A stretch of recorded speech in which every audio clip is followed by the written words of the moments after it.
So nakaka-good vibes pala talaga maglagay ng Christmas decors at home. Kasi sa dami nangyayari ngayon sa Philippines, gusto ko na lang yung happy aura, yung anything na nakakasaya, ganon. So backstory lang mommies, it's been 3 years na dito kami sa condo unit, pero hindi talaga ako naglalagay ng Christmas decors. Kasi kapag Christmas Eve, dun kami sa mom-in-law ko. Kapag New Year naman, dun kami sa parents ko. Pero this year kasi, sabi ko, gusto kong ipa-feel sa kids ko yung Christmas season, yan yung happy vibes.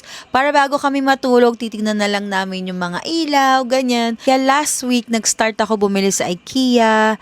Tapos kahapon pumunta kaming Angko. Tapos yung iba binili ko rin sa TikTok. So papakita ko na lang sa inyo yung pictures, ano na yung mga nalagay ko dito sa condo unit namin.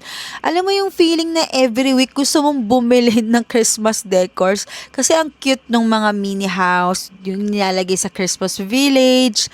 Tapos naman yung mga mug, ang cute. So, kayo mommies, naglagay na ba kayo ng Christmas decors? Mas okay yung mas maaga, no? Para mas nasusulit natin yung Christmas vibes at home. So, yun lang. Bye!